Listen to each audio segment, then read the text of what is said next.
Hey guys, today I want to talk about A Feast for Crows, which is of course the fourth installment in the Song of Ice and Fire series by George R.R. Martin.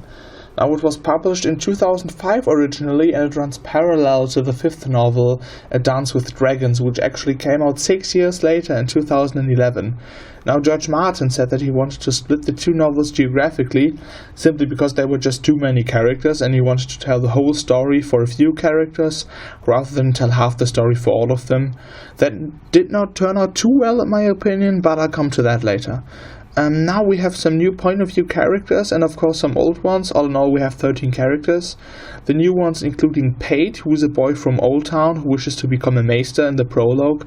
Then we have the Greyjoys. We have Aaron, Asha and Victarion Greyjoy on the Iron Islands, with the story picking up the death of Balon Greyjoy. Then we have some characters who are either involved in the conflict or happen to be in Dorne, namely Areo Hotah, Aerys Oakheart and Arion Martell. And of course we have some old faces with Cersei, Jaime, Brienne, Samuel, Sansa and Arya, with Arya actually being in A Dance with Dragons as well. Now the story focuses on the happenings in King's Landing after Tyrion's murder of his father Tywin, as well as a few chapters from the Vale and Braavos where Sansa and Arya happen to be, and of course we will learn what happens with the Dornishmen and the Iron Islanders. Now, I don't really want to summarize all of the plot points in this novel, but I will briefly go through each storyline and give my opinion on it. Now, the prologue starts out with a few characters from Old Town actually, where of course Samuel Tarly will arrive at the end of the book again, kind of picking up a bit of the storyline that is presented here. There's a lot of talk on how dragons have been sighted, and you as a reader really get the feeling that it's not just little Daenerys and her baby dragons walking through some desert somewhere, but that she really has made a name for herself and people are talking about her.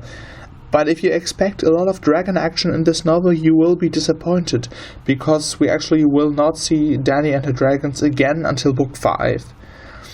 I was kind of disappointed also that after the prologue the book changes its direction so radically, because you really get excited with the alchemist that appears in the prologue as well, and then they just don't really follow that storyline until the very last chapter, being from Sam's point of view. The next two chapters focus on the Dornishmen and the Iron Islanders. Basically both of these parties, Martells and Greyjoys, want to seize Westeros and put one of their family on the Iron Throne. I feel that these chapters are stretched far too long. There's just so much, especially with the Iron Islands plot, that is just plain boring as they discuss their family history and so on.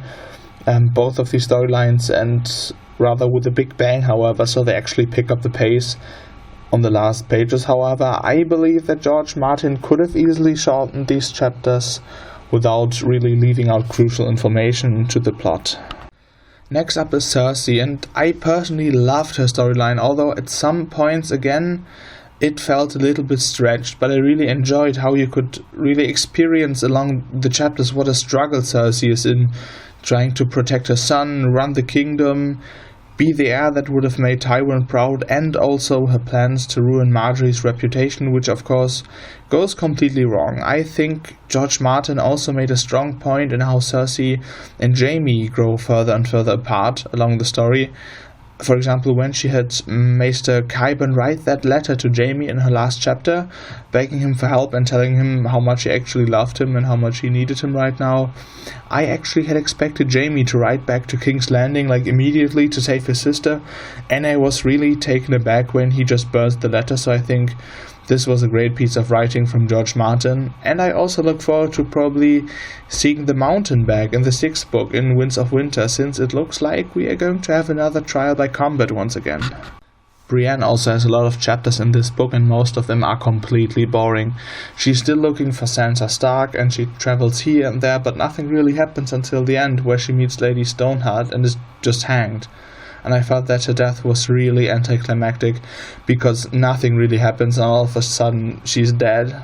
That was a huge letdown, because I had expected much more of her chapters, since they were really interesting in the 3rd book.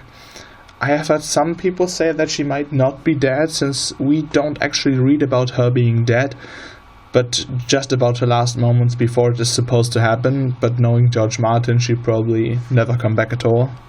Another point of view character is of course Samwell Tarly, and he starts out at the Wall where he gets orders from Jon Snow, who is now of course the Lord Commander of the Night's Watch, to take Maester Aemon to Oldtown, research the others and also to forge his Maester's chain.